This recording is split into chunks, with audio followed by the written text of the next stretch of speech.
పశు విజ్ఞాన బడి ఛానల్కు తిరిగి స్వాగతం. నేను మీ డాక్టర్ అనిల్. ఇంతవరకు మీరు ఈ ఛానల్ని సబ్స్క్రైబ్ చేసి ఉండకపోయింటే ఛానల్ని సబ్స్క్రైబ్ చేయవలసిందిగా కోరుతున్నాను. ఈరోజు మనం డిస్కస్ చేయబోయేటటువంటి టాపిక్ ప్రతి పాడి రైతుకు ఉండేటటువంటి ఒక సమస్య. అది ఏమిటంటే వారి యొక్క పాడి పశువు ఆవు కానీ గేదె కానీ చూడడానికి బయటికి ఆరోగ్యకరంగా కనిపిస్తుంది. సరైన సమయానికి పశువు ఎదకి వస్తుంది.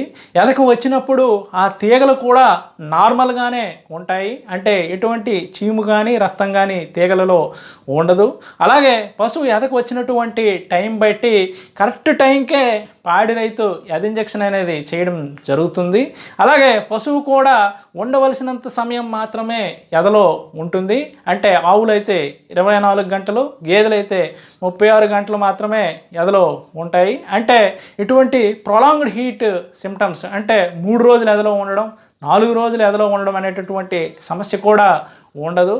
కానీ పశువు మళ్ళీ 21 రోజులకు తిరిగి పొర్లుకు రావడం అనేది చూస్తుంటాం. అలాగే పశు వైద్య సిబ్బంది పరీక్షించినప్పుడు లోపల చేయిపెట్టి చూసినప్పుడు ఆ గర్భాశయంలో ఎటువంటి వాపు కానీ తేడా కానీ ఏమీ ఉండదు. అయినప్పటికీ పశువు తిరిగి ఈ విధంగా ఎదకి రావడం అనేది రైతుకు పెద్ద సమస్య. సో ఇటువంటి గుర్తించదగినటువంటి ఎటువంటి సమస్యలు లేకపోవడం, అంటే తీగలు చీము పట్టడం కానీ, అలాగే పశువు ఎక్కువ కాలం ఎదలో ఉండడం కానీ, ఎటువంటి సమస్యలు లేకపోయినప్పటికీ పశువు తిరిగి ఎదకి వస్తుంది అంటే దానికి ముఖ్యంగా 2 కారణాలు ఉండవచ్చు అనేది మనం చెప్పుకోవచ్చు. అది మొదటిది ఏంటంటే ట్రేస్ మినరల్ డెఫిషియన్సీ, రెండవది విటమిన్ ఏ డెఫిషియన్సీ. అంటే ట్రేస్ మినరల్స్ లోపము, రెండవది విటమిన్ ఏ లోపం. ముందుగా ఈ ట్రేస్ మినరల్స్ అంటే ఏంటి? ట్రేస్ మినరల్స్ అనేవి పశువుకు అతి తక్కువ మోతాదులో అవసరమైనటువంటి ఈ ఖనిజ లవణాలు. ఇవి ముఖ్యంగా పునరుత్పత్తికి సంబంధించి మనకు 5 ట్రేస్ మినరల్స్ చాలా ముఖ్యమైనవి. అవి copper, manganese, selenium, iodine, zinc. So ఈ 5 కూడా పునరుత్పత్తిలో చాలా ప్రాధాన్యత కలిగినటువంటి ట్రేస్ మినరల్స్ అండి. ఈ ట్రేస్ మినరల్స్ యొక్క పని ఏంటి? ఇవి మనకి ఈ పునరుత్పత్తికి సంబంధించినటువంటి కణాలు, అంటే వీర్య కణము, అలాగే అండం ఆక్సిడేటివ్ డ్యామేజ్ అవ్వకుండా చూస్తుంది. అలాగే మనకి ఈ 2 కలిసి ఫలదీకరణ చెందిన తర్వాత మనకి జైగోట్ అనేది తయారవుతుంది. సో ఈ జైగోట్ ఆక్సిడేటివ్ డ్యామేజ్ అవ్వకుండా కూడా ఈ ట్రేస్ మినరల్స్కి అవసరం అండి. అలాగే మనకి పునరుత్పత్తికి సంబంధించినటువంటి హార్మోన్స్ తయారీకి ఈ ట్రేస్ మినరల్స్ అనేవి అవసరము. అలాగే ప్రెగ్నెన్సీ కంటిన్యూ అవ్వడానికి, అంటే ఫలదీకరణ చెందిన తర్వాత మనకి ఈ ప్రెగ్నెన్సీ కంటిన్యూ అవ్వడానికి కూడా ఈ ట్రేస్ మినరల్స్ అనేవి చాలా అవసరం.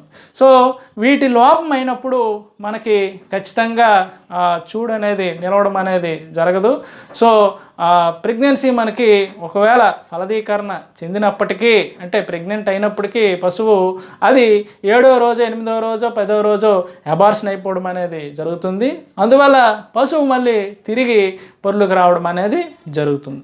సో ఈ ట్రేస్ మినరల్స్ మనకి ఎక్కడ లభిస్తాయి? మనకి మంచి క్వాలిటీ అయినటువంటి మినరల్ మిక్సర్స్లో ఈ ట్రేస్ మినరల్స్ ఉంటాయండి. కాబట్టి ఇప్పుడు నేను చెప్పినటువంటి ట్రేస్ మినరల్స్ ఉన్నటువంటి మంచి మినరల్ మిక్సర్ కానీ మనం రోజు కూడా వాడుకున్నట్లయితే పశువు ఆరోగ్యకరంగా ఉండి మనకు ఈ పునరుత్పత్తి సమస్యలు లేకుండా పశువు చూడు కట్టేటటువంటి అవకాశం చాలా ఎక్కువగా ఉంటుంది. అలాగే మనకు ఈ విటమిన్ ఏ విషయానికి వచ్చినట్లయితే ఈ విటమిన్ ఏ అనేది పశువు యొక్క పునరుత్పత్తి అవయవాల్లో ఆ కణజాలం ఆరోగ్యకరంగా ఉండడానికి అవసరము.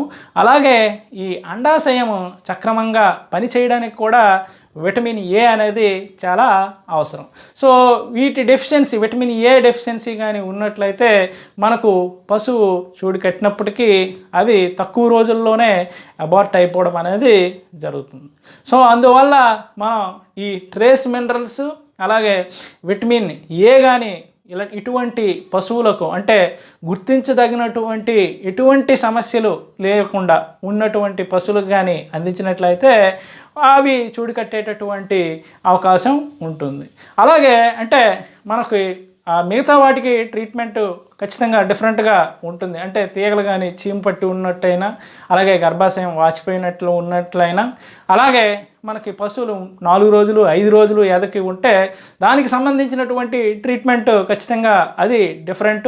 వాటిని మనం పశు వైద్యాధికారిని సంప్రదించి ఆ సమస్య క్లియర్గా చెప్పినట్లయితే దానికి తగినటువంటి ట్రీట్మెంట్ ఉంటుంది. అలా కాకుండా ఇప్పుడు నేను చెప్పినట్టుగా ఇటువంటి ఏ సమస్యలు లేకుండా తిరిగి పొర్లుతున్నాయి అన్నప్పుడు ఖచ్చితంగా మనం ఈ ట్రేస్ మినరల్స్కి సంబంధించి విటమిన్ ఏకి సంబంధించి మనం మేత ద్వారా పశువుకు అందించినట్లయితే ఖచ్చితంగా పశువు చూడకట్టేటటువంటి అవకాశం ఉంటుంది. అలాగే ఇక్కడ మెయిన్ ఇది ఎందుకు చెప్తున్నామంటే మనకి పశువులు ఏవైతే తిరిగి పొర్లుతున్నాయని మనం చూస్తుంటాం, అటువంటి కేసుల్లో సుమారు 50 నుండి 60% కేసులు ఈ విటమిన్ ఏ అలాగే ట్రేస్ మినరల్స్ డెఫిషియన్సీ వల్లే మనకి పశువు చూడి కట్టకపోవడం అనేది జరుగుతుంది. కాబట్టి ఖచ్చితంగా మనం ఈ రెండింటిని మనం అందించినట్లయితే పశువు చూడి కట్టేటటువంటి అవకాశం ఉంటుంది. సో ఈ వీడియో మీకు ఉపయోగపడిందని అనుకుంటూ మరొక మంచి వీడియోతో మళ్ళీ మీ ముందుకు రావడం జరుగుతుంది. అంతవరకు సెలవు. నమస్తే.